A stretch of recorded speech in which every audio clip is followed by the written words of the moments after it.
मैं गुजारिश गुजारूँ सोज़खाने Karbala Shekhar Karbala जनाब मुस्तफ़ा अब्बास मेहंदी से तशरीफ़ लाएँ और अपने मखसूस अंदाज में बारगाह शरीकत हुसैन में सलाम का नजराना पेश करें।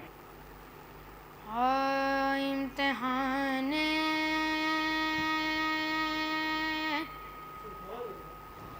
आशिक़ी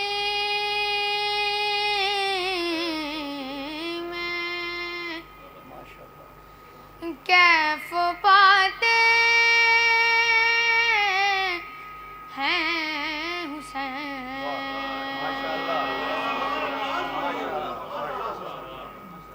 इम्तिहान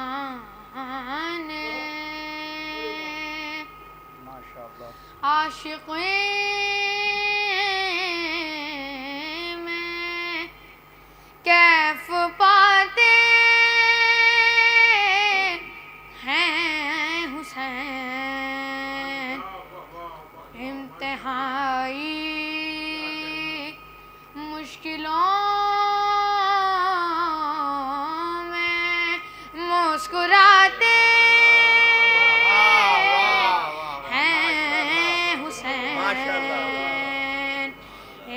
इंतहाई मुश्किलों में मुस्कुराते हैं हुसैन।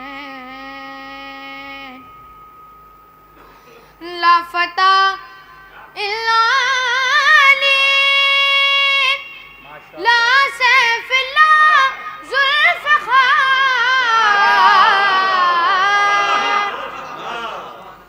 लापता इल्ला ला सैफिल्ला ज़ुल्फ़िकार। बढ़ते जाते हैं फरिश्ते, बढ़ते जाते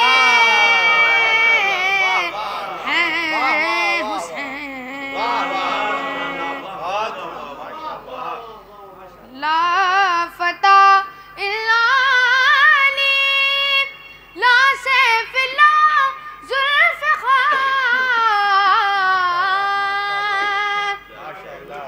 बढ़ते जाते हैं फरिश्ते, बढ़ते जाते हैं हुसैन। इम्तिहान आशिक़ी में कैफ़ पाते हैं हुसैन।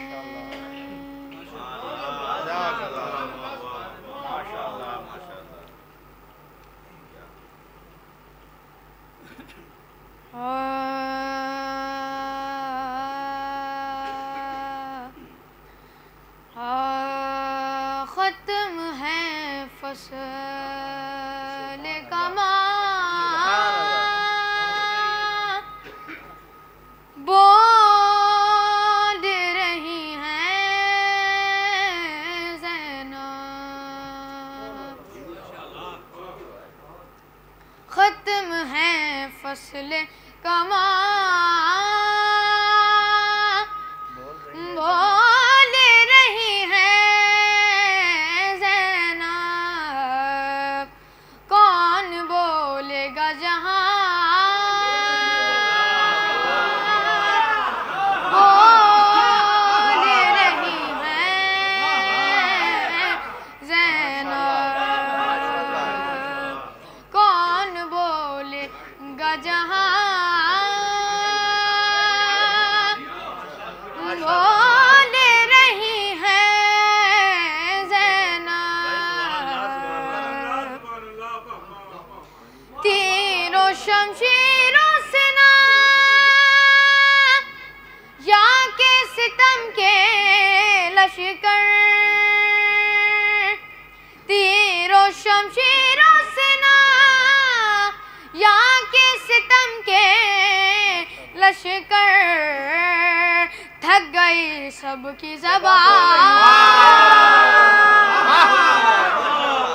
बोल रही हैं ज़ैनब।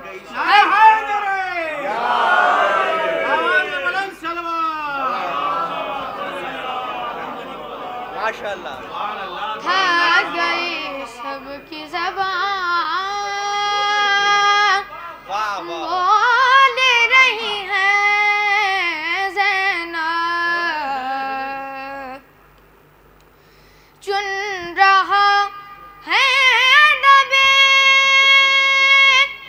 नहज बलागा अल्फाज़। चुन रहा है अदबे नहज बलागा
है जहाँ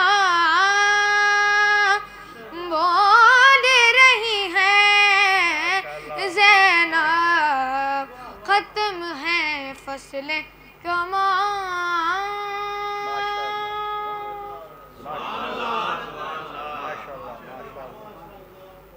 एक कलाम मुसाहिब से ज़ोर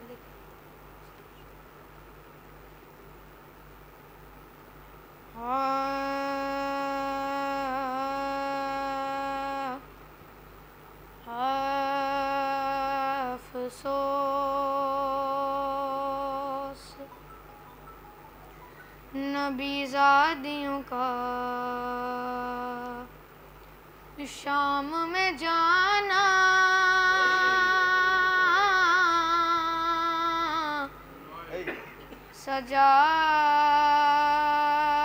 सजाद से पूछो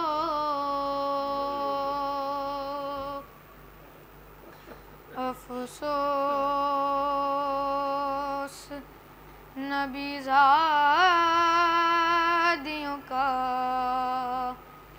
शाम में जाना, सजाद से पूछो सरनंगे वो माँ बहनों का बाजार में जाना,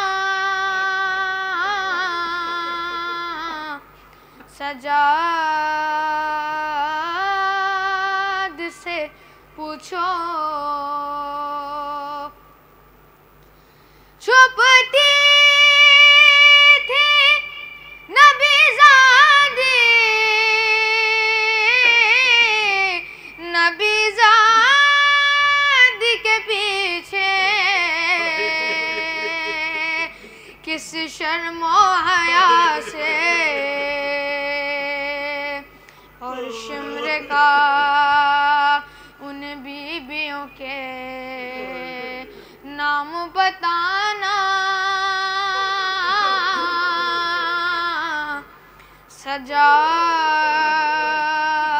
सजाद से पूछो बैठे हुए दरबार में सब छोटे बड़े थे, सादात खड़े थे,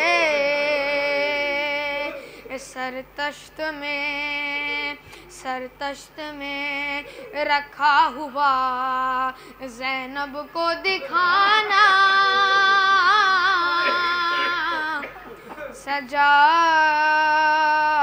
सजाद से पूछो जब दुख टले शबीर ने जिंदा में क़ज़ा की, आफत की घड़ी थी वो नन्ही सी मैयत बंधे हाथों से उठाना, सजाद से पूछो वो शाम अलम और वो तमाचों की वो बौछार, वो बच्ची के रुखसार अब्बास को रो रो के सकीना का बुलाना, सजाद से पूछो सर बाप का गोदी में लिए मर गई बच्ची, लश्कर गई बची मुँह बाप के मुँह पर से सकीना का हटाना। सजाद से पूछो अफसोस नबीज़ादियों का शाम में जाना। सजाद से पूछो।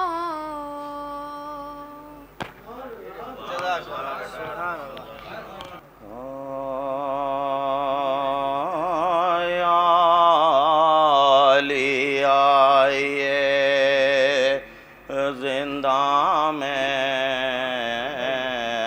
हरम रोते हैं या अली आइए। जिंदा में हरम रोते हैं। कात्ल शब्बीर हुए कुश्ते गम रोते हैं। बेड़ियाँ पहने असीराने अलम रोते हैं। और हश्र हो जाता है जब मिल के बहम रोते हैं। सर को जब पीट के चिल्लाते हैं वाए हुसैन, दर दीवार से आती है सदाए हुसैन। दरो दीवार से आती है सदाए हुसैन। सर पे चादर भी नहीं और शाह सफदर भी नहीं।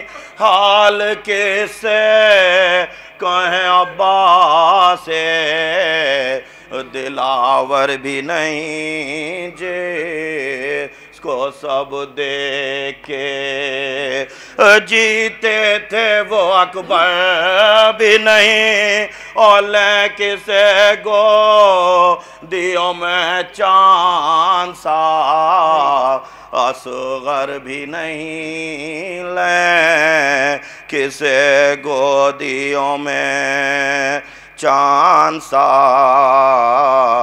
असगर भी नहीं। हाँ फकत बाकी हैं मुँह अश्कों से धोने वाले। रह गए पीटने को कैद में रोने वाले।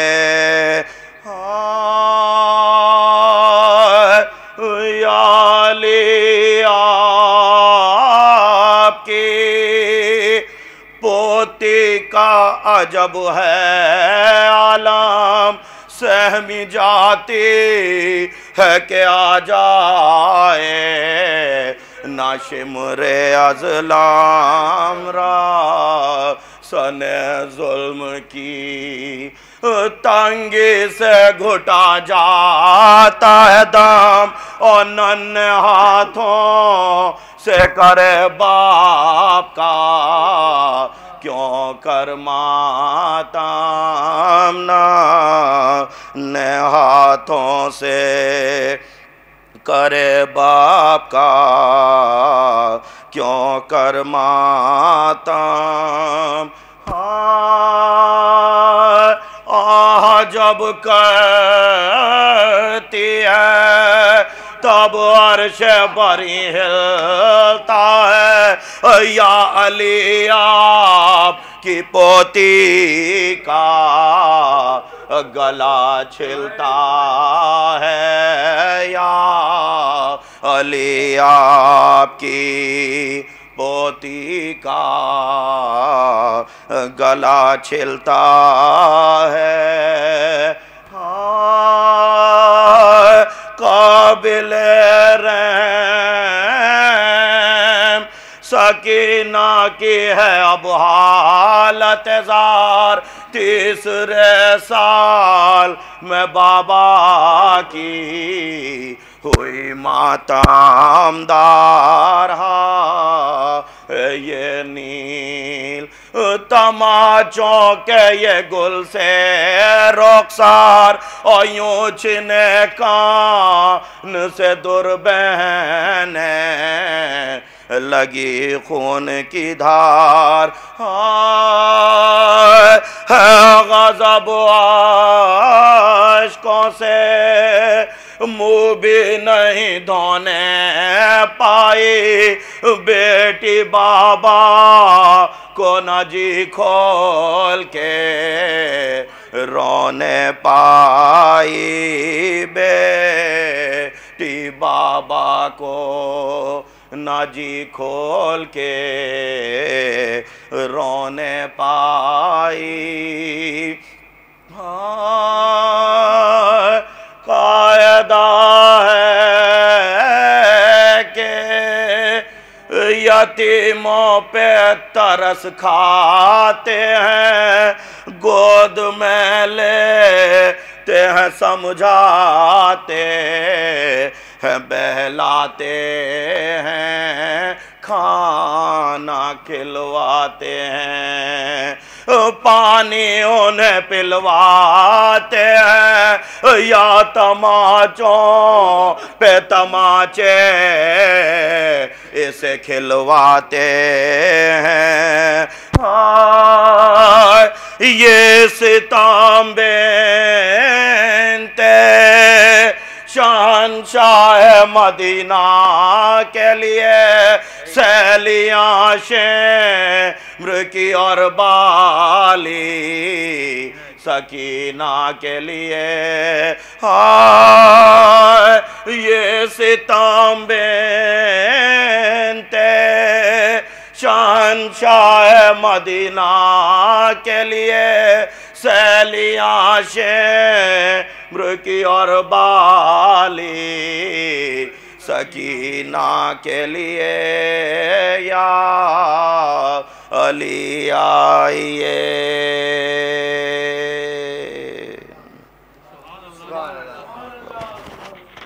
खुद ही उल्टा बयान देने लगे, खुद ही उल्टा बयान देने लगे, बेसबब इम्तिहान देने लगे, तेरे खुतबों के ख्वाब से सज्जाद बेनमाजी भी अजान देने लगे। सलवात।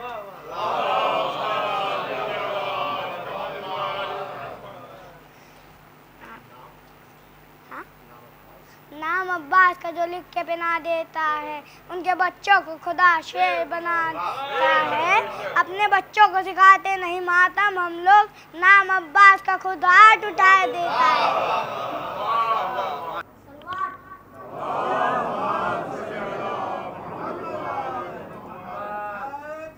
हमको अली के इश्क ने आला बना दिया, हमने हुसैन में दरिया बना दिया, जब मातमी लिबास किया हमने देवतन, हमको गमे हुसैन ने आला बना दिया। भेजा नहीं था शेर को जंग के ख्याल से, भेजा नहीं था शेर को जंग के ख्याल से, लग जाती वरना आग नहर में जलाल से, कट कट के गिरे जुल्म के परचम जमीन पर, तेरा आलम जवान है तो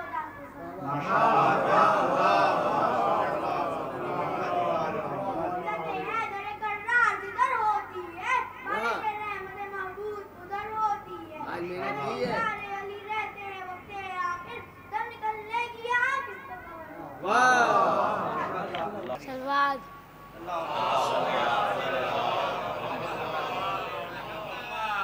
बेशक अली के लाल की मेहनत है करबला, जहरा के ख़ानदान की दौलत है करबला, जो भी या हुसैन का ज़व्वार बन गया और बन गया कोई कोई मुख्तार बन गया। सलवात। बिस्मिल्लाहिर्रहमानिर्रहीम। जालिम के दिल पे सबका भाला लगा दिया, जालिम के दिल पे सबका भाला लगा दिया, खुतबों का चार समत उजाला लगा दिया, खुतबों का चार समत उजाला लगा दिया। अब फिर कोई यजीद ना बैठेगा तख्त पर, अब फिर कोई यजीद ना बैठेगा तख्त पर, ज़ैनब ने कसर शाम पे ताला लगा दिया। ज़ैनब ने कसर शाम पे ताला लगा दिया। सलवात।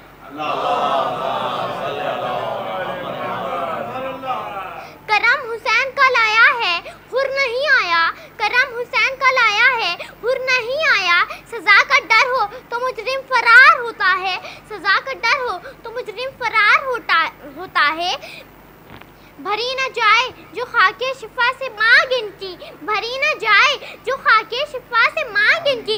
इबादतों का अधूरा सिंगार होता है, इबादतों का अधूरा सिंगार होता है।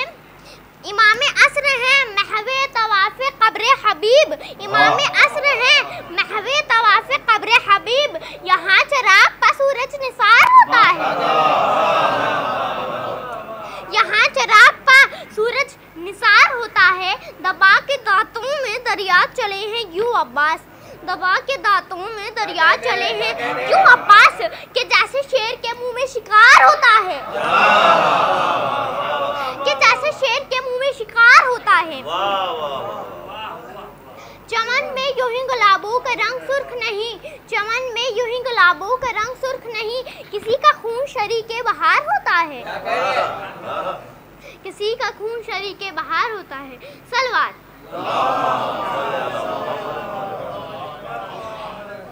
हैदर हैदर बोल रहा है कानों में रस घोल रहा है, हैदर हैदर बोल रहा है कानों में रस घोल रहा है। एक अली के नाम का नारा सबके शजरे खोल रहा है। नर हैदरी नर हैदरी नारे सलवात।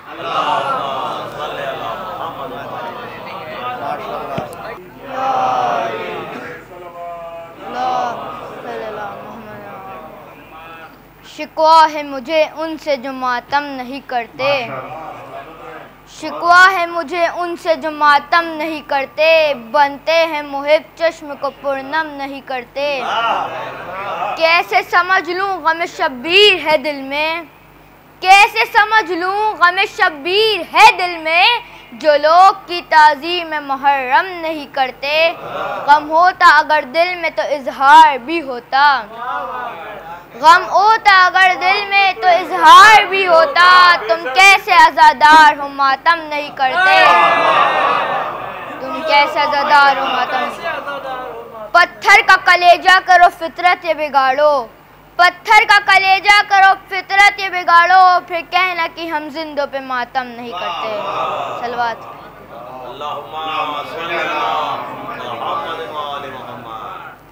किस शेर की आमद है कि रन कांप रहा है। रुस्तम का जिगर ज़ेरे कफन कांप रहा है। हर कर्ज सलातीन ज़मन कांप रहा है। सब एक तरफ चढ़ के कोहन कांप रहा है।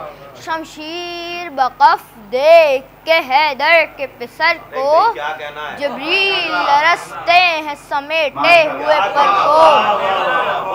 है शोर फलक का कि ये खुर्शीद अरब है। इंसाफ ये कहता है कि चुप तर के अदब है। खुर्शीद फलक पर तबे आरिस का लक़ब है। ये कुदरत रब कुदरत रब कुदरत रब है। हर एक अब इसकी शरफ़ो जा को समझे। इस बंदे को वो समझे जो अल्लाह को समझे। पंजे में अब्दुल्लाह है तो बाजू में है जाफ़र। ताअत में मुल्क खून में हसन जोर में हैदर। इकबाल में हाशिम तो तवाज़ो में पैगंबर, और तन तनाओ दबदबा में हमज़े सफदर। जौहर के दिखाने में शमशीर खुदा हैं, और सर के कटाने में शाहे शहदा हैं। दरबार में यजीद को हिज़्यान हो गया, दरबार में यजीद को हिज़्यान हो गया। खुतबा सुना तो कुफ्र परेशान हो गया, खुतबा सुना तो कुफ्र परेशान हो गया। सुनकर अज़ाएं सैयद सज्जाद ने कहा, सुनकर अज़ाएं सैयद सज्जाद ने कहा, देखो हमारी फतह का ऐलान हो गया, देखो हमारी फतह का ऐलान हो गया। सलवात।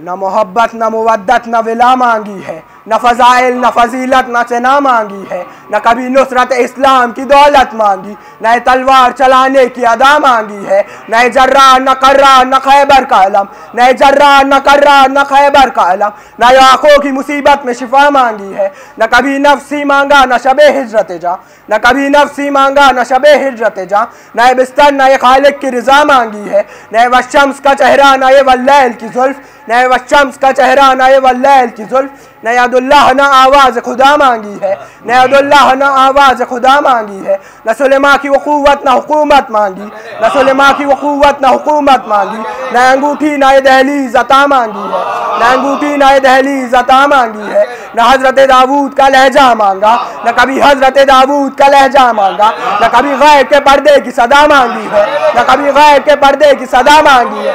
तो उम्र भर जिसने न मांगा हो खुदा से कुछ भी, तो उम्र भर जिसने न मांगा हो खुदा से कुछ भी, उसने अब्बास के आने की सजा मांगी, उसने अब्बास के आने की दुआ मांगी है। अब मिटा सकता नहीं कोई अज़ादारों को, अब मिटा सकता नहीं कोई अज़ादारों को, बस लिया थाम के ज़हरा ने दुआ मांगी, बस लिया थाम के ज़हरा ने दुआ मांगी। सलवात।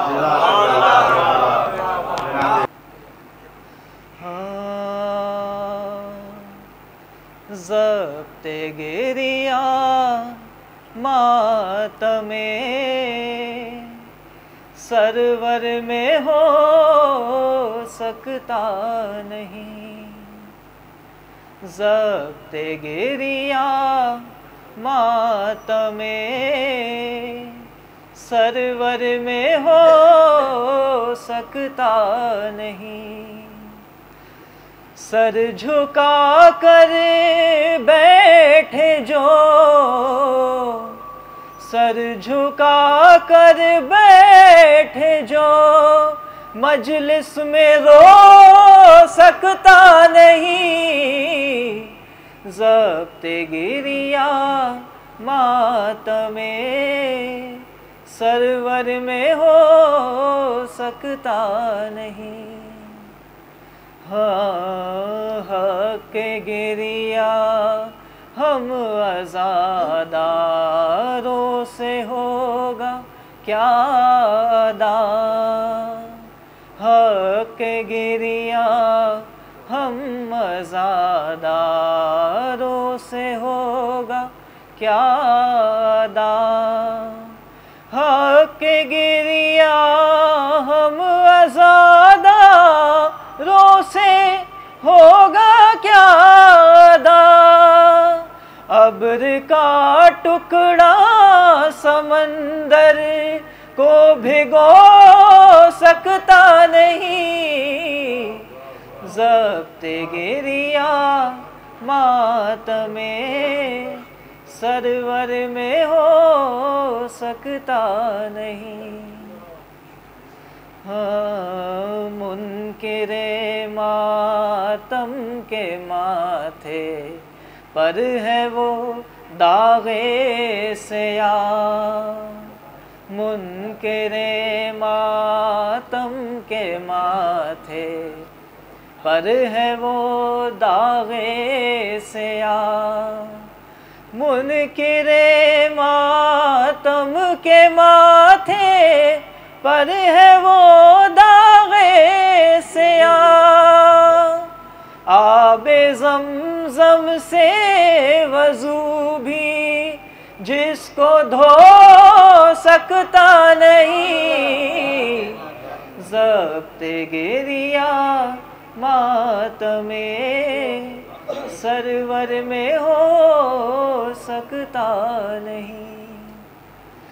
हाँ, आतिशे दोज़ख बुझा देता है जब अश्के अज़ा।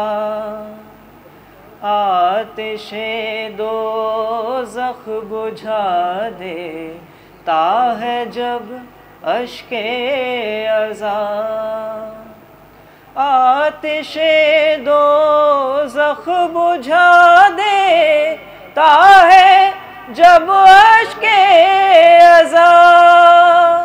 क्या ये आंसू जुल्म की दुनिया डुबो सकता नहीं।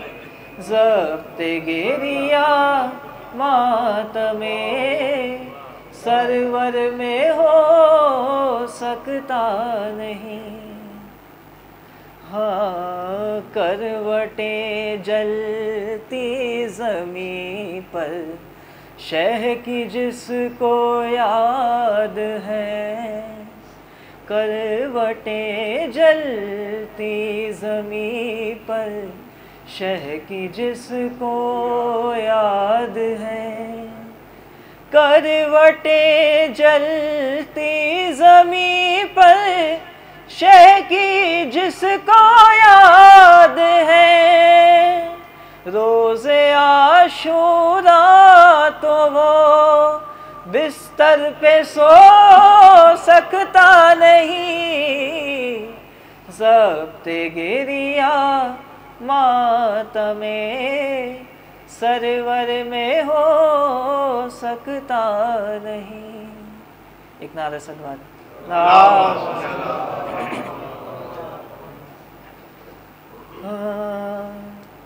फरसे की ज़ीन से बेशक उतर गए हैं हुसैन।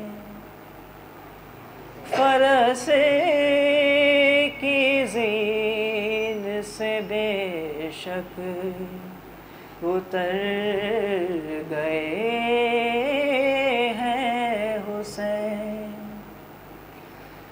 ज़मीन ढूंढ रही है किधर गए हैं हुसैन। फरस की ज़ीन से बेशक उतर गए हैं हुसैन। करेगा शिमर का खंजर तो सिर्फ सर को जुदा। करेगा शिमर का खंजर तो सिर्फ सर को जुदा। वगर लाश अकबर पे मर गए हैं हुसैन। फरसी की ज़ीन से बेशक उतर गए हैं हुसैन। सरे बुरीदा कटे होठ खून चेहरे पर। सरे बुरीदा कटे होठ खून चेहरे पर। अजीब हाल में शीरी के घर गए हैं हुसैन। फरस की ज़ीन से बेशक उतर गए हैं हुसैन। क़ज़ा के बाद भी भाई बहन के साथ रहा, क़ज़ा के बाद भी भाई बहन के साथ रहा। जिधर जिधर गई ज़ैनब उधर गए हैं हुसैन। फरस की ज़ीन से बेशक उतर गए हैं हुसैन। कहीं है क़ासिम अब्बास और कहीं अकबर, कहीं है क़ासिम अब्बास और कहीं अकबर। कहाँ कहाँ तेरे टुकड़े बिखर गए हैं हुसैन। फरस की ज़ीन से बेशक उतर गए हैं हुसैन। किसी ने मारा है पत्थर बहन के क्या अकबर, अरे किसी ने मारा है पत्थर बहन के क्या अकबर।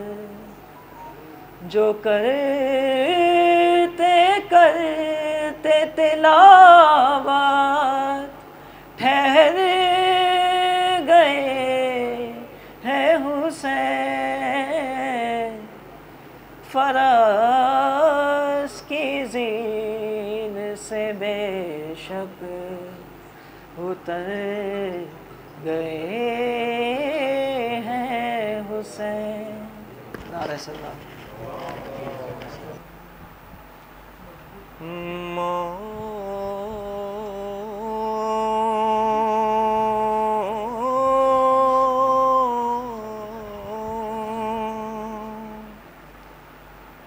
जब साहिबे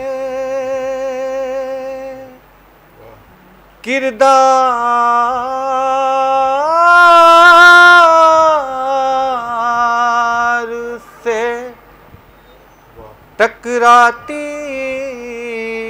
है मौत, जब साहिबे किरदार से टकराती है, वो नहीं मरता मौत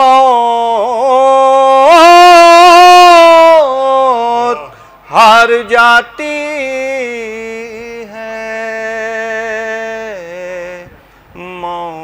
जब साहिबे। ये तो जरिया है मुलाकात अली का, वरना मौत हैदर के गुलामों को कहाँ आती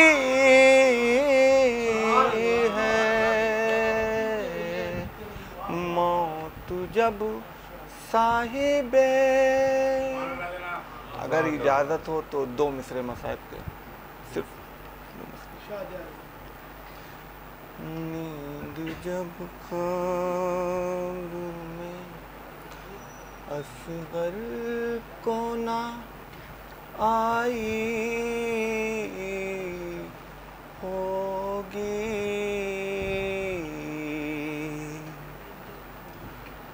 लोरी सहरा की हवाओं ने सुनाई होगी। नींद जब ख्वाब में असगर को ना आई होगी।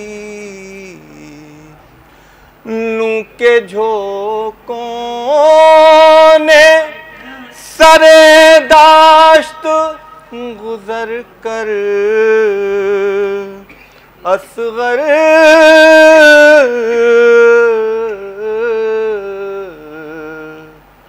शिद्दते ताशना लबी और बढ़ाई होगी।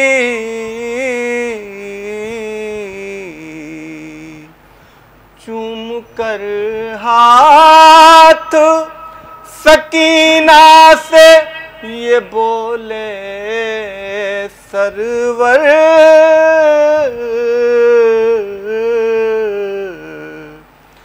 रस्सियों में तेरी नन्ही सी कलाई होगी। नींद जब ख्वाब में असगर को ना आई होगी। एक नारे सलवात। दामन वक्त बहुत तंग है। मैं 2 मतले और 2 अशार हाजिर खिदमत करना चाहता हूँ। भी ठीक है, 4 मिसरे हो गए, एक सलवात पढ़ा।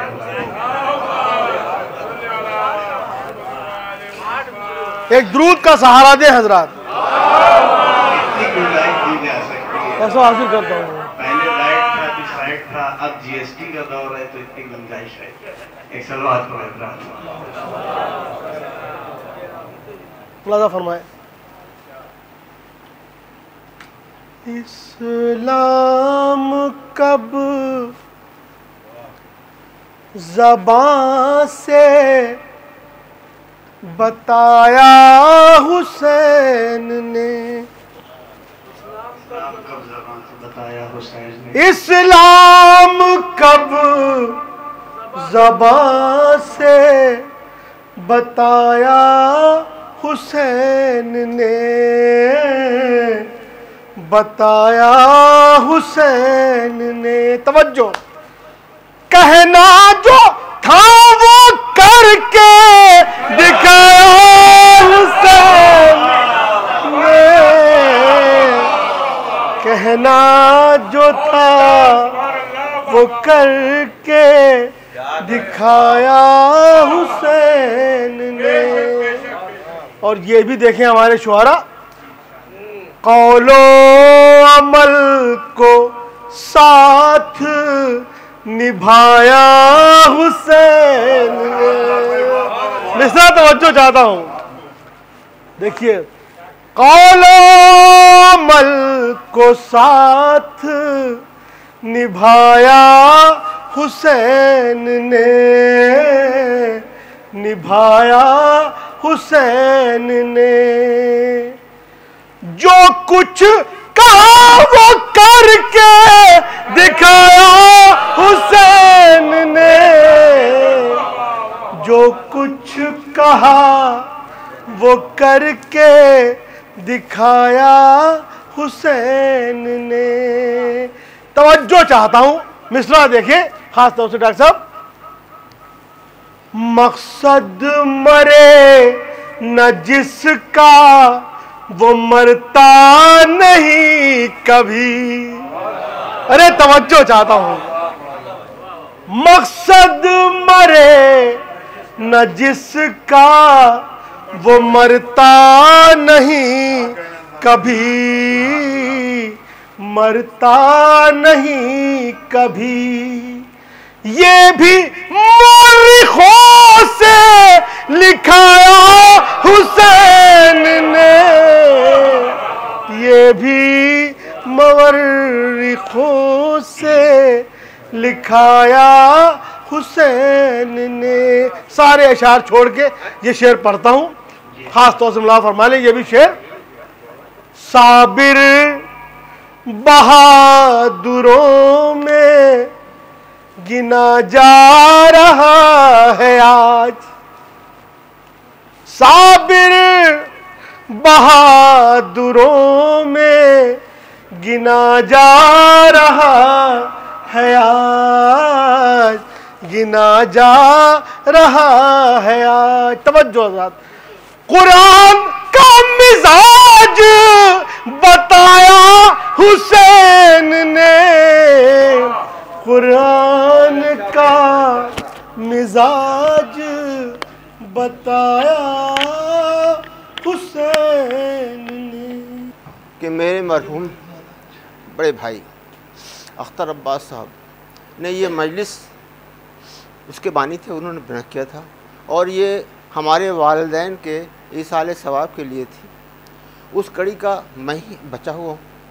मैं उनकी नुमाइंदगी तो नहीं कर सकता, लेकिन उनकी जगह आज मेरे बच्चों ने, नौनिहालों ने, नौउम्रों ने जो खिदमत अंजाम दी है, उससे उनकी रूह को बहुत खुशी होगी और अल्लाह जो है इसके सिले में उनको मग़फ़िरत फरमाएगा।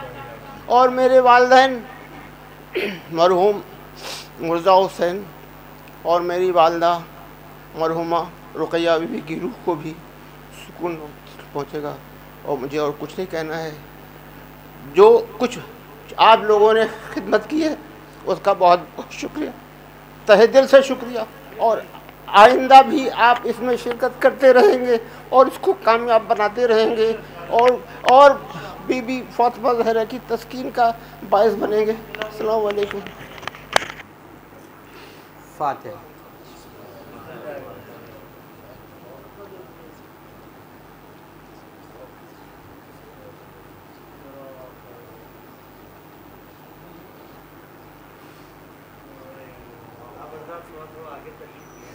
हाँ, थोड़ा सा आगे आ जाएं, हो सकता है अभी कुछ लोग आ रहे हैं पीछे, तो उनको जहमत ना हो।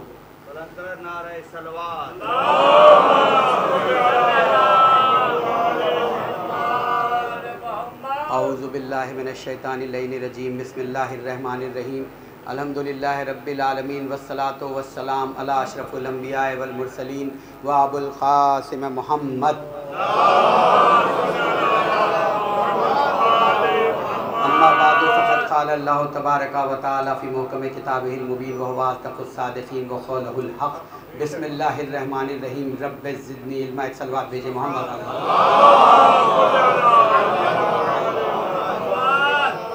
अज़ादारान इमाम हुसैन, मातमदारान मज़लूम करबला, जैसा कि वक्त काफ़ी ज़्यादा हो चुका है और हमारे कुछ मोहतरम लोग मौजूद थे लेकिन उन्होंने भी खिदमत अंजाम नहीं दी। हालांकि मैं चाहता था कि एक एक शेर पढ़ दें और मैं अपने वक्त में से उसको कम कर लूँ, क्योंकि मैं 9:45 पे मजलिस ख़त्म कर दूँगा, क्योंकि मैं नहीं चाहता कि बहुत देर तक मजलिस चले। लेकिन हाँ, बस एक बात ज़रूर आज ये महसूस हुई कि अज़ादारी के उन्वान से अगर हम लोग देखें तो ये बीबी का जो वादा है अज़ादारी के उन्वान से, उसकी झलक आपको छोटी छोटी चीज़ों में मिलती है। एक झलक, एक नहीफ सी आवाज़, हो सकता है कुछ लोगों तक ये बात ज़रूर पहुँचेगी कि एक नहीफ सी आवाज़ इस बात पे भी उठनी शुरू हो गई थी कि बच्चों को मेंबर पे कैसे आना चाहिए कि नहीं आना चाहिए, क्या पढ़ना चाहिए। तो ये जो नमूना अमल है, ये बीबी की ज़मानत का नतीजा है कि आज बच्चे पढ़ रहे हैं, बुजुर्ग शायर बैठ के उनको दाद भी दे रहे हैं, तहसीन भी दे रहे हैं, उनके हक़ में दुआ भी कर रहे हैं। एक सलवात दीजिए मोहम्मद। ये हमारा मुस्तक़बिल है, क्योंकि यही बच्चे हमारा मुस्तक़बिल हैं और ये हमें इत्मीनान दिलाते हैं जब ये इस फर्श पे आते हैं। और इस तरीक़े से ये अभी इस बच्चे ने जो मरसिया पेश किया है, ये हमारा फ्यूचर है, ये हमारा फ्यूचर है। ये है अज़ादारी के आदाब जो हमारी माओं से हम तक मुंतकिल होते हैं और हमें चाहिए कि हम फ़र्श अज़ा पे बैठें तो अपनी माओं के हक़ में दुआ करें। तो बस बहुत जल्दी जल्दी आपको इन्हीं बच्चों के लिए कुछ चीज़ें इल्म के उन्वान से, जिसको मैंने अपना सरनामा कलाम करार दिया, ये 20वां सूरा सूरह ताहा की 114 नंबर की आयत है और पूरी आयत भी नहीं है, आखिर के 3 सिर्फ वर्ड्स हैं जिसमें ये दुआइया कलिमात हैं, रब्बे ज़िदनी इल्मा, ऐ मेरे खुदा मेरे इल्म में इजाफा कर दे। और मैं बार बार कहता हूँ और बच्चे पढ़ते भी होंगे कि हर बच्चे को, हर नौजवान को इसको खुनूत में पढ़ना चाहिए कि अपने इल्म में इजाफे की दुआ करें। और इल्म के माने क्या होते हैं ये भी एक समझने की चीज़ है। यहाँ पे को देखिए, मैं बहुत इस बात पे आपको क्लियर कर दूँ कि किसी के भी जहन में ये ख्याल ना आए कि जो PhD है, जो डॉक्टर है, जो प्रोफेसर है, जिसके पास डिग्री मौजूद है, उसी के पास इल्म है। यहाँ पे इल्म से मुराद ये नहीं है।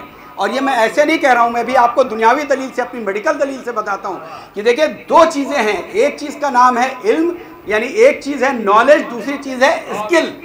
एक चीज़ है स्किल। आप हमारी मेडिकल साइंस में देखिए, हमारे जल्दी जल्दी आपके सामने कुछ चीज़ें रखूँगा।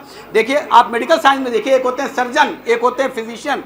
ये हम लोगों का एक जोक होता है मेडिकल साइंस का कि जब पूरी डिग्री कंप्लीट हो जाती है और पढ़ाई लिखाई की कोई भी बात होती है, कोई सब्जेक्ट, कोई क्वेश्चन पूछा जाता है, स्टेथोस्कोप की बात होती है, तो हम लोग कहते हैं तुम लोग क्या समझोगे, तुम तो जानते ही नहीं हो। क्या उन्होंने नहीं पढ़ा है, लेकिन वो उनके अंदर क्या चीज़ है, उनके अंदर स्किल है, वो उनके हैंड्स में कमाल है, वो उनके हाथों में कमाल है। तो ये भी इल्म है। तो इसी तरह से दुनिया में सिर्फ ये मत समझिए कि डिग्री हासिल करने का नाम इल्म है। जो भी काम आप कर रहे हैं उसमें आपको टॉप पे होना चाहिए। भले आप कुछ कंस्ट्रक्शन का काम कर रहे हैं, भले आप कोई बिजनेस अंजाम दे रहे हैं, भले आप कुछ बनाने में अपनी कमाल रखते हैं, तो जो भी कमाल है, स्किल नॉलेज दोनों के लिए लफ्ज़ इल्म इस्तेमाल हुआ है। सलवात दीजिए। ये दुआइया कलमात हैं। और अब आप देखें यहाँ पे मैं थोड़ा सा एक, चूँकि हर बार कोशिश करता हूँ कि नहजुल बलागा में मौलाए कायनात के जो खुतबात हैं, क्योंकि मौलाए कायनात का जो इल्म है, यहाँ पे एक चीज़ आप ये भी देखिए कि मौलाए का एक और बात यहाँ पे आ गई, तो कहता चलूँ कि एक और बात हमको समझने की इसलिए इल्म की है कि इल्म को हम सिर्फ डिग्री से ना समझें, क्योंकि मेडिकली भी हम जानते हैं कि हर इंसान के ब्रेन की सलाहियत अल्लाह ने अलग बनाई है। सबके जहन को एक जैसा नहीं बनाया है। एक्सटर्नल अपीयरेंस एक जैसा हो सकता है, लेकिन कमालात अलग अलग होते हैं। जैसे कुछ जो एक मेडिकल के टर्म्स हैं, लेफ्ट साइडेड डोमिनेंस और राइट साइडेड, यानी हमारा दिमाग जो है इसके दो हिस्से हैं, एक दाहिना हिस्सा, एक बायां हिस्सा। कुछ लोग लेफ्ट डोमिनेंट होते हैं, कुछ राइट डोमिनेंट होते हैं। तो ये अल्लाह का निज़ाम है कि अल्लाह ने इस तरह से बनाया कि जो लेफ्ट डोमिनेंट लोग हैं वो नॉलेज के एतबार से, वो अपने लिखने के एतबार से और इन चीज़ों के हिसाब से आगे होंगे, और जो राइट साइड के ब्रेन के डोमिनेंट लोग होंगे वो म्यूज़िक के एतबार से, एक्स्ट्रा करिकुलर एक्टिविटीज़ के एतबार से सुपीरियर होंगे। तो ये अल्लाह ने खल किया है। यहाँ पर एक बात अपने उस मजमे के लिए कह दूँ, ये तो बच्चों के लिए बात हो गई कि ये कमाल तो सिर्फ अहले बैत के घराने में आता है ना। ये वहाँ तो आपको मिल जाएगा कि ना मौलाए कायनात जैसा कोई शुजा मिलेगा, ना मौलाए कायनात जैसा कोई आलिम मिलेगा, ना कोई मौलाए कायनात जैसा सखी मिलेगा, ना कोई मौलाए कायनात जैसा जस्टिस मिलेगा, ना कोई मौलाए कायनात जैसा रूलर मिलेगा, ना कोई मौलाए कायनात जैसा इखलाकियात समझाने वाला मिलेगा। एक सलवात भेजे मोहम्मद।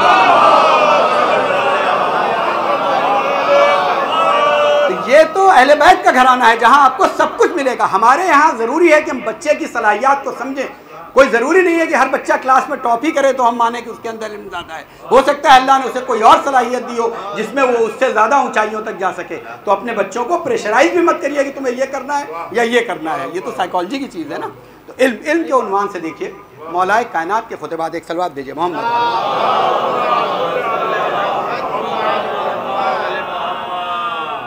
एक और सलवात भेजे मोहम्मद।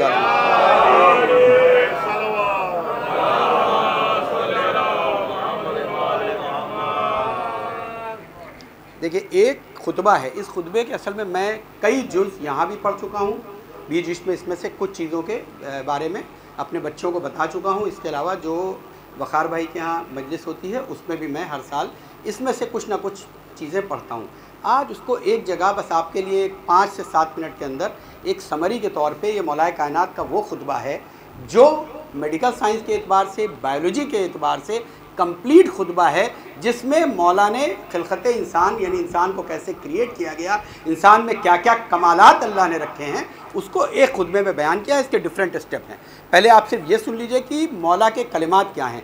बच्चे इसको अपने जहन में रखेंगे, बुज़ुर्गों से माजरत है, ये कलिमात अपने जहन में रखें और उसके बाद इनमें से कुछ की तशरीह मैं कर चुका हूँ, कुछ की डिटेल्स करके और अपनी बात को मुकम्मल करूँगा। पहला जो खुतबा है ये खुतबा नंबर 81 है मौलाए कायनात का, नहजुल बलागा का, जिसमें मौला ने जो पहला फ़िक्रा इरशाद किया है वो ये कहा, खुदा के बंदों मैं तुम्हें उस अल्लाह से डरने की हिदायत करता हूँ कि जिस अल्लाह ने अपने हर फेल में तुम्हारे लिए निशानियों को कायम किया है, तुम्हारे लिए निशानियाँ मुअय्यन की हैं। दूसरा फ़िक्रा क्या है, तुम्हें यानी तुम्हारे जिस्मों को लिबासों से ढापा है और तुम्हारे रिस्क का जो जहां मौजूद है उसके रिस्क का वहां इंतजाम किया है। यानी अल्लाह ने किसी को खल्की नहीं किया जब तक उसके रिस्क का एहतमाम नहीं कर दिया। फिर तीसरा जुमला ये मौलाए कायनात इसी फ़क़रे में इरशाद फरमाते हैं कि ये जो इस दुनिया का घाट है यानी इस दुनिया का जो किनारा है ये बहुत ही गंदा है, बहुत ही मैला है और इसमें सैराब होने के लिए अगर आप जाएंगे तो आपका दामन कीचड़ में आ सकता है और इसका ज़ाहिर खुशनुमा नज़र आता है। अब इसकी भी तशरीह करूँगा। और इसका ज़ाहिर यानी एक्सटर्नल अपीयरेंस इस दुनिया का बहुत खूबसूरत है, लेकिन जब आप इसकी डिटेल्स देखते हैं तो ये उतना खूबसूरत नहीं है बल्कि एक कीचड़ की मानंद नज़र आता है। फिर उसके बाद मौला इरशाद फरमाते हैं कि यहाँ तक कि जब तमाम मामलात ख़त्म हो जाएंगे और दुनिया की उम्र तमाम हो जाएगी तो अल्लाह सबको, कोई भी मखलूक हो, सबको जहाँ पे भी वो दफन हो या जला दिए गए हों या कुछ भी किया गया हो तो अल्लाह ने जिनको जिनको भी खल्क किया है तो मौला इरशाद फरमाते हैं कि क़यामत के रोज़ जो जहाँ हो, किसी भी गोशे में हो, चाहे समुंदर की गहराइयों में हो, चाहे फ़िज़ाओं में हो, चाहे चट्टानों में हो, चाहे पहाड़ों में हो, उन सबको रिकन्स्ट्रक्ट करेगा, उनको फिर से क्रिएट करेगा और उनको फिर से क़यामत के मैदान में बुलाएगा। एक सलवात दीजिए मोहम्मद।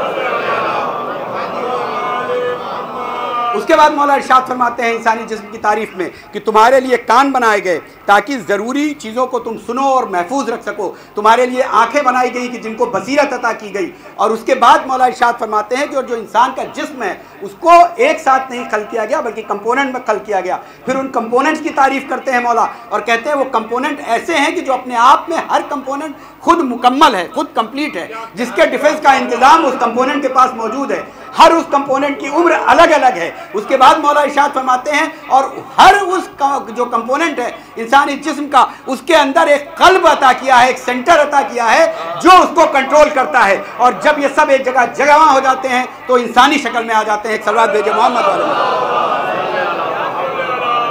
और आखिर में मौला इरशाद फरमाते हैं या फिर उसे देखो जो माँ के पेट में, अब यहाँ से एम्ब्रियोलॉजी मौला ने डिस्क्राइब की है कि माँ के पेट में हमने मिले जुले नुत्फे से इंसान को अल्लाह ने इरशाद फरमाया खल किया, फिर उसको हमने देखने और सुनने की ताकत दी, फिर उसे समझने की ताकत दी, उसके बाद फिर उसको आगोश मादर में दिया और उसके बाद उसकी तरबियत हुई और जिस शक्ल में तुम आज उसको देख रहे हो ये वो उसकी सामने की शक्ल है। एक सलवात भेजिए मोहम्मद।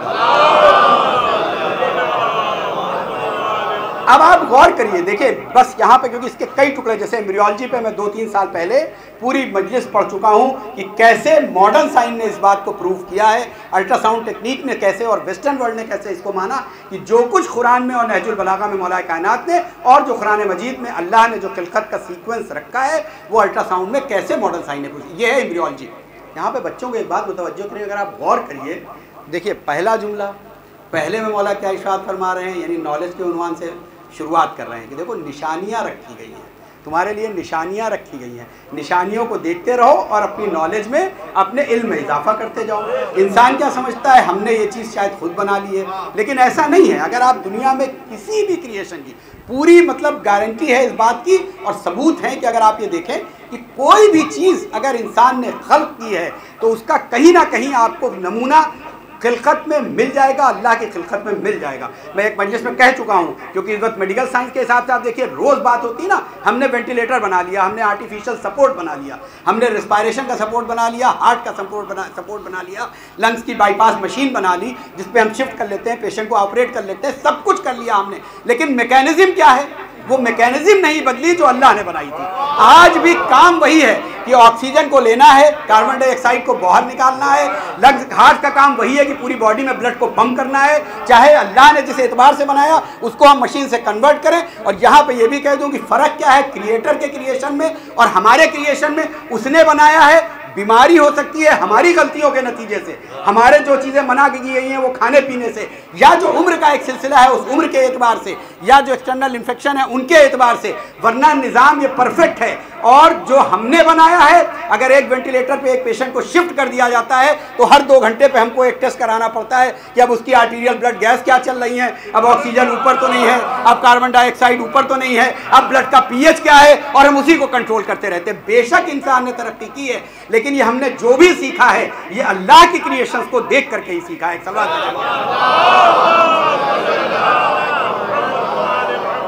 पुराने ज़माने से आप देखते जाइए, पुराने ज़माने से कोई भी इन्वेंशन हो, आग जलाना, आग मौजूद थी तो हमने आग जलाना सीखा, कपड़े मौजूद थे, हमने देखा कि जो पहाड़ में जानवर रहते हैं जिनको ठंडा लगता है, उनकी खाल मोटी होती है, उस पर रोए होते हैं, तो हमने फर के कोट बनाए।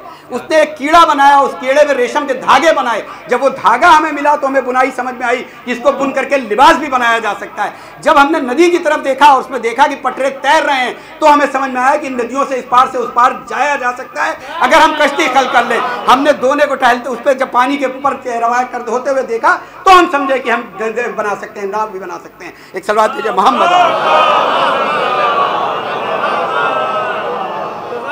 ये पहला फिक्रा था। अब दूसरा फिक्रा आप देखिए कि मौला क्या इरशाद फरमाते हैं। मौला ये इरशाद फरमाते हैं कि देखो ये दुनिया जो है, अब ये उससे हट जाइए। मैं इस वक्त जो बात कर रहा हूँ ये बच्चों से गुफ्तगू कर रहा हूँ, और एक मैं अक्सर कहता हूँ ये बात कि एक डिस्क्लेमर होता है, ईमान अकीदत हम क्या हैं वो तो बिल्कुल हम हैं, वो हमारा अकीदा है। जो कुछ लिखा है, जो कुछ कहा है हमारे रसूल ने, जो हमें कुरान ने बताया, वो हमें उसे मानना और हमारा मुकम्मल उसके ऊपर। लेकिन लोगों को समझाना, छोटे बच्चों को भी समझाने की हमें एक दुनियावी एतबार से भी चीज़ों के लिए कोशिश करनी है। तो ये जो लफ्ज़ इस्तेमाल किया गया और बेशक उसका जो एक और फ़िलासफ़िकल माने होगा वो तो ये होगा कि दुनिया बहुत ख़राब चीज़ है और आखिरत बहुत अच्छी चीज़ है। एक तो ये माने हैं जो कि एक सामने की चीज़ है जो रोज़ बयान की जाती है और दुनिया, लेकिन बच्चे अब ठीक है भाई क्यों ख़राब है, यहाँ ये मुराद नहीं है। ये मौलाए कायनात ने साइंटिफिक एतबार से ये दूसरा फ़िक्रा कहा है। क्या फ़िक्रा कहा है? यानी जब माइक्रोस्कोप भी इन्वेंट नहीं हुआ है, आप देख नहीं सकते चीज़ें, तो मौला ने कहा कि देखो ये जो तुम देख रहे हो, ये खूबसूरत सब्ज़े जो देख रहे हो, ये जो इंसान की खूबसूरत खिलकत तुम देख रहे हो, इसकी ओरिजिन और इसका बेस कहाँ पे है। तो अब जब माइक्रोस्कोप में तुम देखते हो, दही आप रोज़ खाते हैं, एक बार माइक्रोस्कोप में दही को आप देख लीजिए, दोबारा खाने की कोशिश ही नहीं करेंगे। तो ये मौलाए कायनात का इशारा है कि जो ये खूबसूरत ये पेड़ और पौधे, उनके इंटरनल डिटेल्स आप माइक्रोस्कोप में देखिए, उनकी डिटेल्स में जाके देखिए, तो आपको वो उतने खूबसूरत और अपील करते हुए नजर नहीं आएंगे जैसे आपको देख करके नजर आते हैं। एक सलवात दीजिए मोहम्मद। तीसरी बात जो क्रिएशन वाली थी वो मैं पढ़ चुका हूं, इसलिए उसको रिपीट नहीं करूंगा। वो पूरा सेल का डिस्क्रिप्शन है जिसमें मौला ने कंपोनेंट बताया है कि सेल को, जिससे हमारी सारी पूरी खिलकत है हमारी बॉडी, वो एक सेल के ही जरिए जिसको खल किया गया है, और उसका जो सेंटर होता है वो न्यूक्लियस होता है। मैं बयान कर चुका हूँ पिछली मजलिस में। अब उसके बाद जो मौला ये इरशाद फरमाते हैं कि देखो क़यामत के दिन फिर से, चाहे वो कहीं भी हो, ये फिक्रे हैं मौला के, कि चाहे वो समुद्र की गहराइयों में हो, चाहे पहाड़ की चट्टानों में हो, चाहे किसी गोर में हो, चाहे किसी गुफा में हो, कहीं पे भी किसी डेथ हुई हो, उसे दफन किया गया हो, उसे जलाया गया हो, उसे रिक्रिएट किया जाएगा। क्या मॉडर्न साइंस में ये चीज़ बच्चे सोच सकते हैं कि ये कहाँ से होती है? आप सिर्फ एक ये खुतबा देख लीजिए और क्लास 10th और 12th की बायोलॉजी की किताब देख लीजिए, एक भी चैप्टर इसमें छूटा नहीं है पूरी गारंटी के साथ जो मौला ने छोड़ा हो। सेलुलर स्ट्रक्चर हो गया पहला, इवोल्यूशन हो गया दूसरा, और तीसरा यानी जो मॉडर्न चीज़ है बायोटेक्नोलॉजी, उसको भी मौला ने डिस्क्राइब कर दिया है। ये क्या है आप देखिए, ये डीएनए फिंगरप्रिंटिंग क्या है? हम यही तो मानते हैं डीएनए फिंगरप्रिंटिंग से कोई भी क्राइम का सीन हो, अब वहाँ पे जाते हैं, ढूंढते हैं, सब चीज़ें तलाश करते हैं, कोई एक बायोलॉजिकल फ्लूइड मिल जाए, कोई एक बायोलॉजिकल सेल मिल जाए, उसको लेते हैं, उसका पीसीआर करते हैं, उसका एम्प्लीफिकेशन करते हैं, उसकी वेस्टर्न ब्लॉटिंग और सदर्न ब्लॉटिंग के ज़रिए पता लगाते हैं कि ये कौन सा डीएनए है। फिर हम मिलाते हैं कि हाँ ये उस इंसान का है या जानवर का है या जो यहाँ पर मौजूद था उसका है या जो नहीं मौजूद था। तो आपने यहाँ तक तो कम से कम इंसानियत के कारवां को पहुँचा ही लिया है जब आप खुद इस बात पर कैपेबल हैं कि एक छोटे से स्ट्रक्चर से इंसान का आइडेंटिफिकेशन कर लेते हैं। तो जो कादिर कुदरत है, जो अल्लाह है, वो कैसे रिकल कर सकता है? सवाल है मोहम्मद।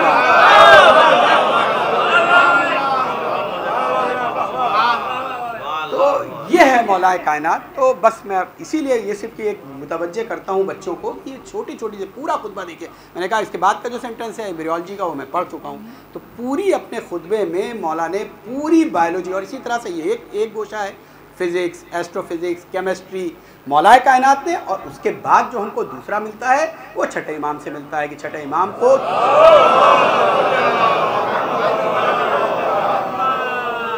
को मौका मिला, थोड़ा सा एक बेहतर वक्त मिला, एक रिलेटिवली, ये तो नहीं कह सकते कि बहुत मुनासिब वक्त था, लेकिन रिलेटिवली एक बेटर मौका मिला। तो आपने वो खिदमत अंजाम दी कि अब धीरे धीरे जो हमारे मॉडर्न साइंटिस्ट भी हैं और मॉडर्न लिटरेचर भी है, वो भी जो इमाम जाफ़र सादिक़ अलैहिस्सलाम की यूनिवर्सिटी थी, वो यूनिवर्सिटी थी उसको अपनी पहली मतलब वर्ल्ड की पहली यूनिवर्सिटी की तरह रिकॉग्नाइज़ करा जाता है। कि बहुत ढूंढने के बाद लोग यूनिवर्सिटी का जो एक करिकुलम होता है कि मल्टीपल सब्जेक्ट हों, कई कंट्री के लोग आकर के पढ़ते हों, वहाँ पे इन सब क्राइटेरिया पे अगर फुलफ़िल किया जाता है तो इमाम की जो यूनिवर्सिटी थी वो क्राइटेरिया वो फुलफ़िल करती है। और इस पर ईरान काफ़ी कोशिशें कर रहा है और अब इस जर्नल मतलब कई जर्नल उसको वेस्टर्न लिटरेचर भी एक्सेप्ट करता है कि हाँ ये पहली यूनिवर्सिटी थी। एक सलात दीजिए मोहम्मद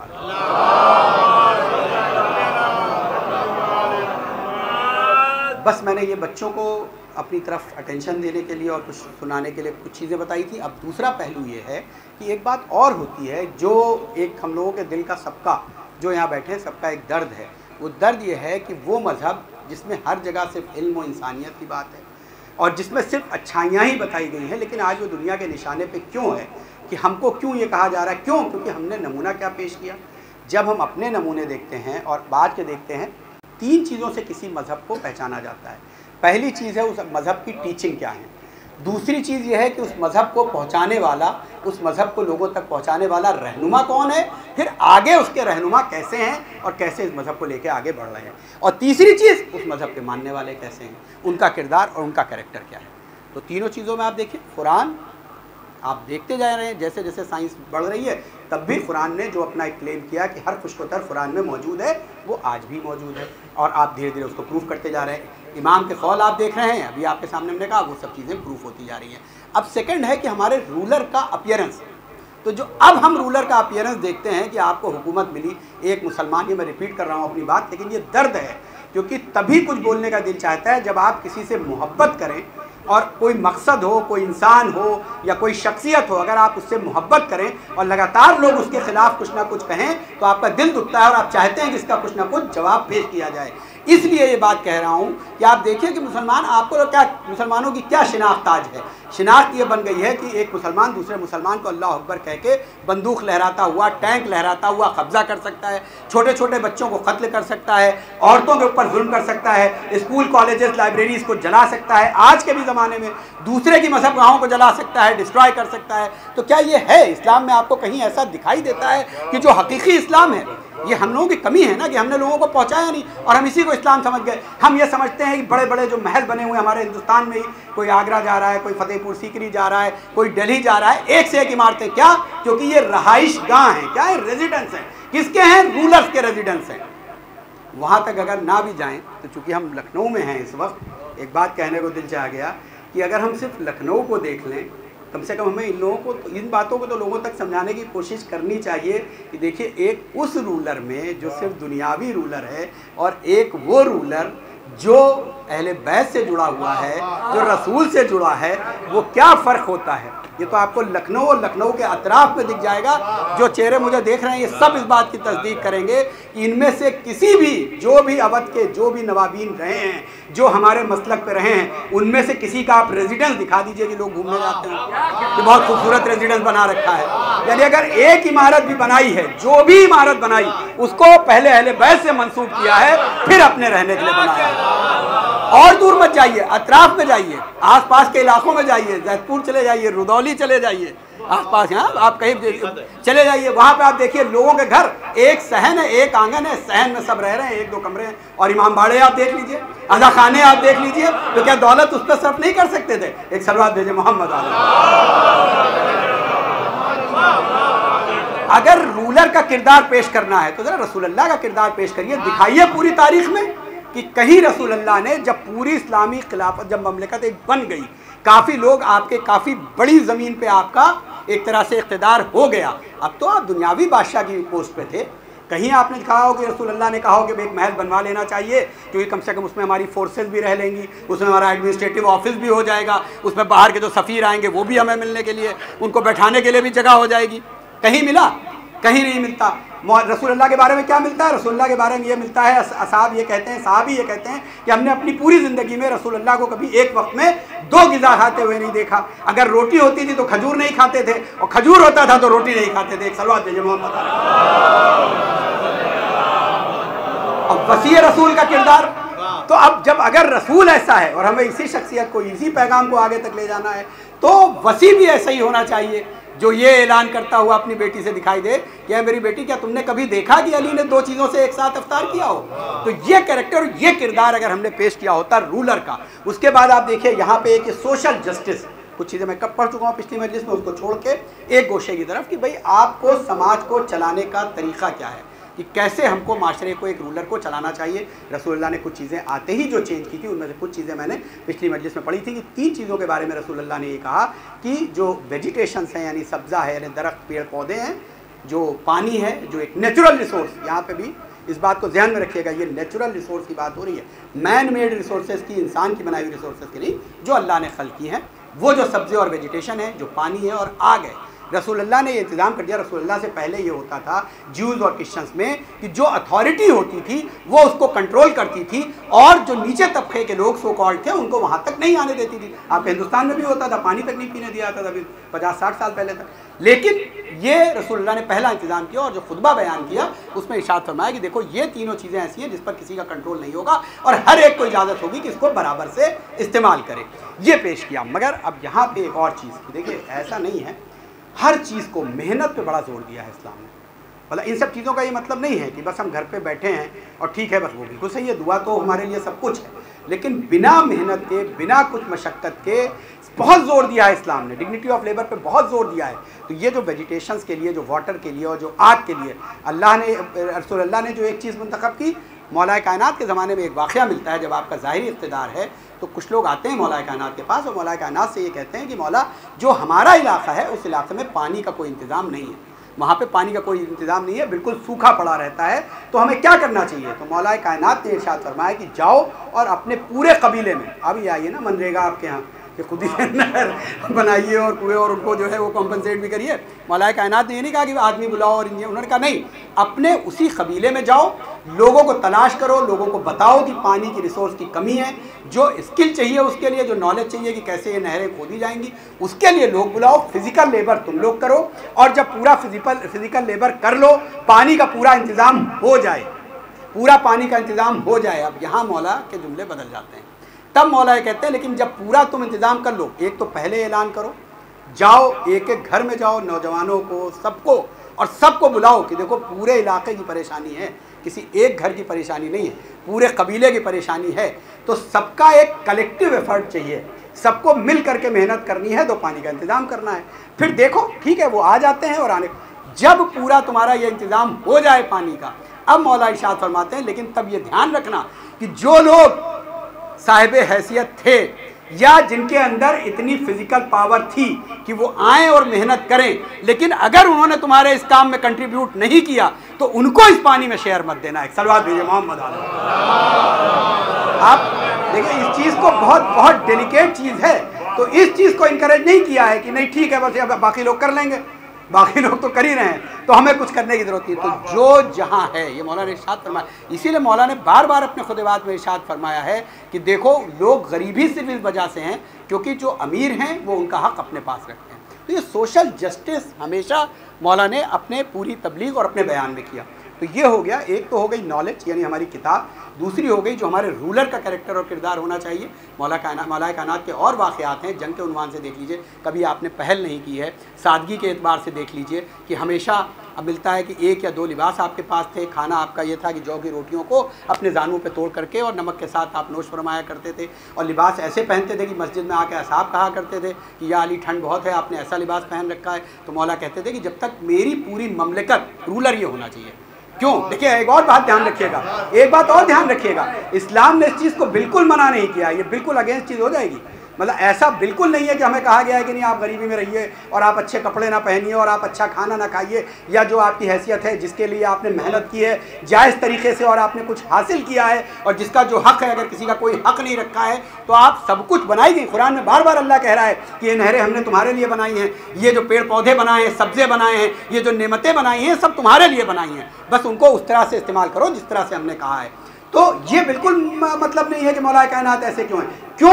रूलर का फ़र्क बताया है। मौला ये कहते हैं क्योंकि मैं रूलर हूँ, मैं इनका हाकिम हूँ, तो मेरा पहनावा और मेरा रहना उस आखिरी शख्स की तरह होना चाहिए जो इस लाइन में सबसे पीछे खड़ा हो। यानी जब तक सबके जिस्म पे मुकम्मल लिबास ना हो जाए, जब तक सबके घर पक्के ना हो जाएं, तब तक मौला का घर पक्का नहीं हो सकता है। सलवात भेजे मोहम्मद।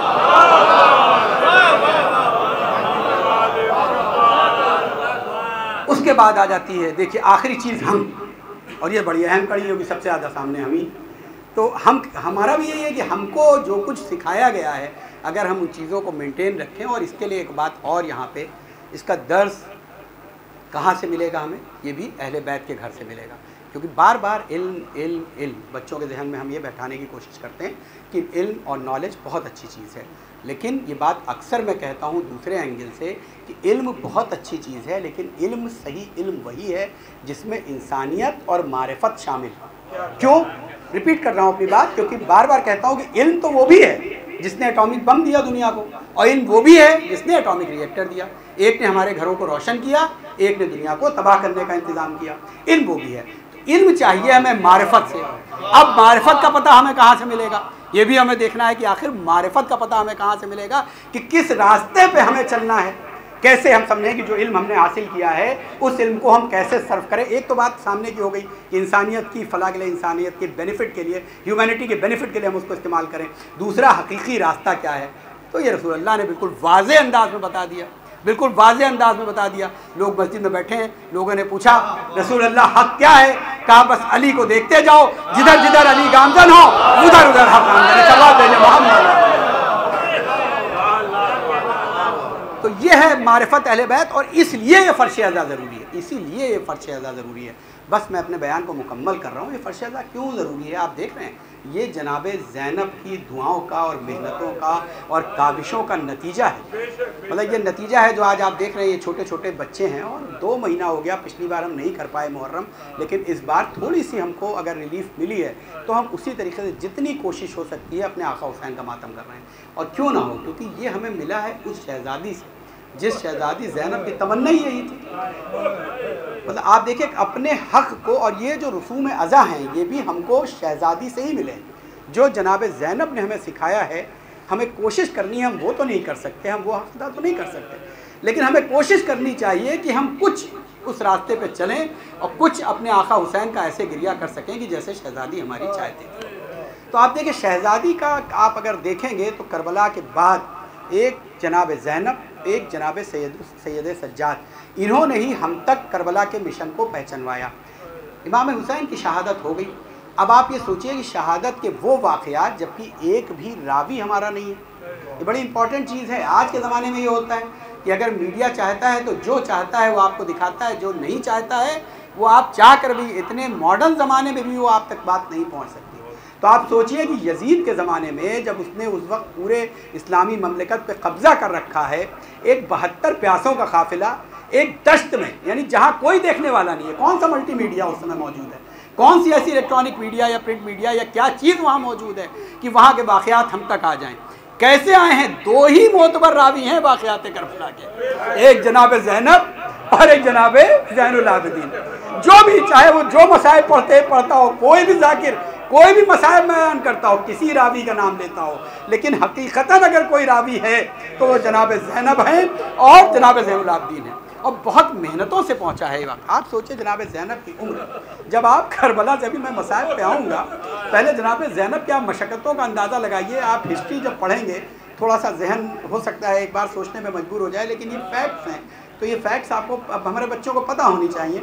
हमको पता है कि हमारी बीबी का रोज़ा शाम में है, सीरिया में है, लेकिन जब और आप हिस्ट्री थोड़ी सी देखेंगे और कुछ और कमज़ोर सी रवायतें देखेंगे तो आपको कई मुल्क ऐसे हैं जहाँ पे बीबी की रवायत आपको मिलेगी कि बीबी यहाँ भी दफन है, बीबी यहाँ। क्या है ये कैसे आए? क्योंकि जनाब ज़ैनब मदीने पहुँचने के बाद ये मिलता है कि मदीने में उन्हें बैठी नहीं है कि वो मदीने में रुक गई हों और लोग वहाँ आए हों और जनाब ज़ैनब ने तबलीग की हो, बल्कि जनाब ज़ैनब ने फिर से एक सफ़र अख्तियार किया, और अब जो सफ़र अख्तियार किया ये दूसरी कैफियत की तरह से अख्तियार किया। इसमें जनाब ज़ैनब ने वो मसाइब बर्दाश्त किए हैं कि पूरे मदीने के अतराफ में, उन मुल्कों में जहाँ जहाँ मुसलमान मौजूद थे वहाँ बीबी तशरीफ़ ले गई हैं, और बीबी के खुतबात मिलते हैं जहाँ बीबी ने खुतबे दिए हैं और अपने हक़ को बयान किया है।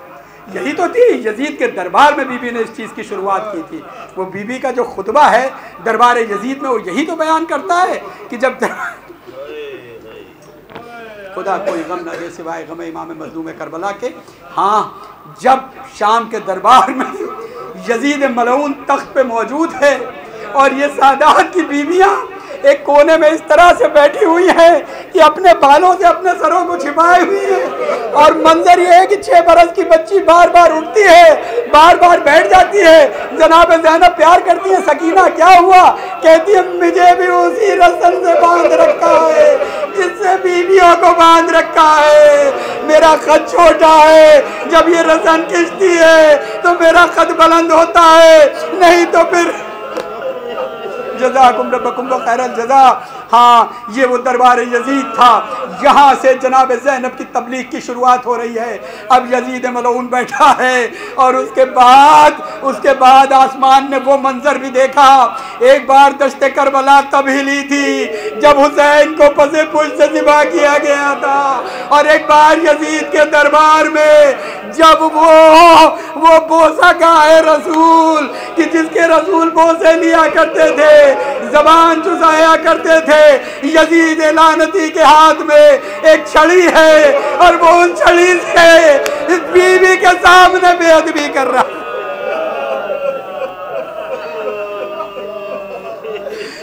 ये वो मौका था जब जनाब ज़ैनब से बर्दाश्त न हुआ। एक मर्तबा जनाब ज़ैनब अपनी जगह से बुलंद हुई और बुलंद होकर के एक बेहतरीन खुतबा अंजाम दिया। ये पहली मजलिस भी कह लीजिए इसको, और अपने हक का ऐलान भी कह लीजिए, क्योंकि ये सदर ममलकत है। पूरी दुनिया के जहाँ जहाँ इस्लाम मौजूद है, सफ़ीर उस दरबार में मौजूद थे और हर तरफ तलवारें खिंची हुई थी। लेकिन उसमें अली की शेर दिल बेटी एक मर्तबा उठी और यजीद को मुखातिब करके कहती है, ऐ मेरे जद के आज़ाद करदा गुलाम के बेटे यजीद। आप जानते हैं ना, ये आपके सामने है कि ये उसका एंसेस्ट्रल कि तुम किसके बेटे हो, किसकी औलाद हो। यजीद को पहले याद दिलाया। उसके बाद बीबी ये कहती हैं कि तुम जो ये समझ रहे हो कि आज तुम कामयाब हो और तुमने जो ये जुल्म हम पर किया कि हमें करबला के दश्त में भूखा और प्यासा शहीद कर दिया, हम औरतों को इस तरह से कैद कर लिया कि तुम्हारी ये जो कनीज़ें तुम्हारे पास खड़ी हैं, ये जो तुम्हारे साथ तुम्हारी बीवियां खड़ी हैं, ये तो पर्दे में हैं, लेकिन अली और फातिमा की बेटी रसूल की नवासी अपने बालों से अपने सर को छुपाए हुए और तुमसे तुम्हारे दरबार में मुखातिब हो। मैं तुमसे कलाम करती, लेकिन तुमने जो ये गुस्ताखी की है इसका जवाब देना मेरा फर्ज है। तुम समझते हो, बीबी इरशाद फरमाती हैं, तुम समझते हो कि तुम कामयाब हो गए हो, तुमने अहले बैत पे जुल्म कर लिया है और तुम ये चाहते हो कि तुम हमें ख़त्म कर दो। लेकिन याद रखना, अल्लाह ने कुरान में इरशाद फरमाया है, अल्लाह कुरान में इरशाद फरमाता है कि अल्लाह जालिमों को ढील देता है, अल्लाह उनकी रस्सी को ढीला रखता है। तो ये और कुछ नहीं है, तुम्हें मोहलत दी जा रही है और तुम अनकरीब ये पाओगे कि तुम्हारा तख्त भी नेस्तो नाबूद हो जाएगा, तुम भी नेस्तो नाबूद हो जाओगे। और अहले बैत जैसे थे, उनके कमालात अल्लाह की नज़र में जैसे थे वैसे ही रहेंगे। हाँ अजीज़ों, आपने सुन लिया। बस यहाँ पे सिर्फ एक चीज़ समझने की ये है, ये किसका दरबार है? ये मदीना नहीं है, ये शाम का दरबार है। और शाम के दरबार में पूरी ममलकत के सामने अपने छोटे छोटे बच्चों की शहादतें देखने के बाद बीबी के ये कलमात हैं, और ये कलमात इस अंदाज में कहे। अब इसका असर ये सिर्फ ये नहीं है कि एक कलमा है, जितने दिन बीबी कैद में रही हैं। यहाँ एक बात और सुन लीजिए कि बीबी कैद में रही, और उसके बाद हम आसानी से पढ़ लेते हैं कि एक दिन ऐसा आया कि फिर यजीद ने बुलाया, कहा कि हम चाहते हैं कि आपको रिहा कर दें। तो क्या ये यजीद ने किसी वजह से आपको रिहा कर दिया, या रिहा नहीं किया, बल्कि जनाब ज़ैनब ने उससे रिहाई खुद खींच के मांग ली, खुद उसको मांग लिया, क्योंकि वो खुद बात जो जनाब ज़ैनब ने बयान की है सिर्फ बैठ जाती थी। जनाब सकीना के जो बहन होते थे अपने दरे जिंदान पे बैठ के, उससे लोग मुतवज्जे होते थे, उससे बीबियां मुतवज्जे होती थी कि ये कौन लोग हैं। और जब बीबियां इकट्ठा हो जाती थी तो जनाब ज़ैनब ये मजलिस बर्पा करती थी, इमाम हुसैन के फ़ज़ाइल बयान करती थी, कभी अपने जद के फ़ज़ाइल बयान करती थी। और जब ये मैसेज फैलाए तो यजीद के दिमाग में खलबली मची, तो उसने इस वजह से जनाब ज़ैनब को आज़ाद किया और इस कबीले को आज़ाद किया। और उसके बाद कहा अब क्यों, इसका एक और सबूत सुन लीजिए। अगर सिर्फ आज़ाद किया होता तो वो जैसा कहता कि हमने आपको आज़ाद कर दिया, पूरी एक प्रोटेक्शन के साथ पूरी फोर्स आपको आपके घर मदीने पहुंचा दी जाएगी। ऐसा नहीं हुआ, बल्कि जनाब ज़ैनब ने अपनी शर्तें यजीद के सामने भिजवाईं और यजीद मलऊन को उस शर्तों को मानना पड़ा। जनाब ज़ैनब ने कहा कि हमें रिहाई चाहिए, लेकिन हमें अपनी शर्तों पर रिहाई चाहिए। हमें पहली शर्त यह है कि हम पहले अपने आका का पैगाम, अपने भैया का पैगाम यहाँ शाम में पहुँचाएंगे, उसके बाद हम उस रास्ते से जाएंगे जो करबला से होकर के गुजरेगा, जिससे हम अपने भैया की कब्र पे भी जाकर के ज़ियारत कर सकें और ज़व्वार क़यामत तक के लिए ज़व्वार को मुतवज्जे कर सकें कि देखो कब्र इमाम हुसैन पे आने के सवाब और कमालात क्या हैं। ये जनाब ज़ैनब ने अपनी शर्तों पर रिहाई ली है। तभी तो जनाब सैयद सज्जाद आए जनाब ज़ैनब के पास और कहा, फूफी अम्मा यजीद से रिहाई का हुक्म मिल गया है और अब हम लोग चाहते हैं कि हम मदीने चलें। तो बीवी ने कहा, पहले यजीद से कहो कि एक मकान को खाली करे और ऐलान करा दे कि हम अपने भैया हुसैन की मजलिस करना चाहते हैं। मजलिस तो कहेंगे, क्योंकि ये मिलता है ना तारीख में कि जब वो मजलिस बपा हुई है तो शाम की वो औरतें जब बीबी शाम में आई थी लुटे हुए काफिले के साथ, तो जिन औरतों के हाथ में पत्थर थे और सुर्ख लिबास थे, आज वो सियाह लिबास में मबलूस होके आई है और बीबी मजलिस पढ़ती है शाम की औरतों, तुमने हम अहले बैत पे वो जुल्म किया और अब अगर देखो अली की बेटी फिर तुम्हारे सामने मौजूद है, अगर तुम्हें लगता है कि हमने कोई खता की है तो न पत्थरों की कमी है ना तुम्हारी तादाद में कमी है। बीबियों ने सरों को झुका लिया जब जनाब ज़ैनब के दामन को पकड़ा, कभी भी हमें माफ कर दीजिए, हम पहचान ना सके। तो ये इनकलाब जनाब ज़ैनब है और ये पहली मजलिस एक एक मसाइब बयान करती जा रही हैं। जाहिर सी बात है जब बीवी मसाइब पढ़ रही होंगी तो क्या अंजाम, क्या सामने दिख रहा होगा। आज हम लोग मजलिस पढ़ते हैं, हम मजलिस पढ़ते हैं, थोड़े से तबरुकात आ जाते हैं तो गिरिएगा क्या आलम होता है। लेकिन यहाँ जहाँ खुद साहिब गम जनाब ज़ैनब मजलिस पढ़ रही हैं, एक मरतबा कहा जाओ यजीद से कहो हमारे तबरुकात हमें वापस दे दे। एक एक करके तबरुकात आने शुरू हुए। अरे कभी एक जले हुए झूले की लकड़ियाँ आई, एक बीबी अपना दामन बढ़ा के आगे बढ़ी, मेरे बेटे अली असगर के अरे गहवारे के टुकड़े मुझे दे दो। एक पैरहन आया जो पूरी तरीके से टुकड़े टुकड़े था, जनाब उम्मे परवा आगे बढ़ी, मेरे लाल कासिम का पैरहन मुझे दे दो। अरे गजब के साथ एक अलम आया, अरे एक मरतबा जनाब उम्मे कुलसूम जनाब ज़ैनब आगे बढ़ी। अब यहाँ मिलता है एक अजीब बैन किया, कहा है मेरे भैया अब्बास, अरे इन बीवियों से ज़ैनब पर्दे का वादा करके आई थी, तुम्हारे शहीद होने के बाद वो वादा वफा न कर सकी। जज़ाकुम रब्बकुम व खैरल जज़ा। हाँ तबरुकात आते रहे, आखिर मिलता है सरे हुसैन आया, उस पर इस तरह से जनाब ज़ैनब ने अपने आप को गिराया, गिरिया किया। एक मरतबा कुछ जनाब ज़ैनब के कानों में एक नहीम सी आवाज़, हाँ बस मसाइब ख़त्म कर रहा हूँ, ये आखिरी जुमले हैं। ये जो अय्याम है ये जनाब ज़ैनब और जनाब सकीना से मंसूब है ना। जनाब सकीना कौन है? आज सुबह ही एक मजलिस पे एक जाकिर ने पढ़ा, मेरा दिल चाहा कि वो मुसाहिब का जुमला आप तक पहुँचा दूँ कि जनाब सकीना उस बीवी का नाम है जिसको इस दुनिया में सबसे ज़्यादा प्यार भी मिला। और प्यार क्यों मिला?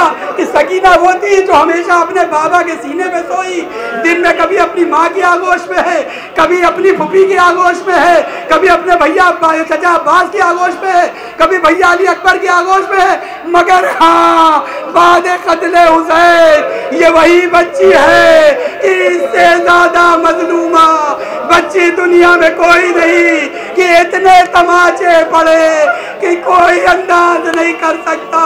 हाँ अजीजों, बस एक मरतबा एक नहीम सी आवाज़ आई, जनाब ज़ैनब ने ध्यान से सुना, भैया की आवाज़ थी, कहा है बहन ज़ैनब, अरे मेरी लाडली बच्ची सकीना कहाँ है? एक मरतबा आगोश में सर को लिया, बीबी जिंदान की तरफ गई, बाकी बीबियाँ बीबी के पीछे पीछे, सरे हुसैन लिया, खबरे सकीना पे रखा, भैया ज़ैनब को माफ कर देना, तुम्हारी अमानत का ख्याल न कर सकी। वाह वाह।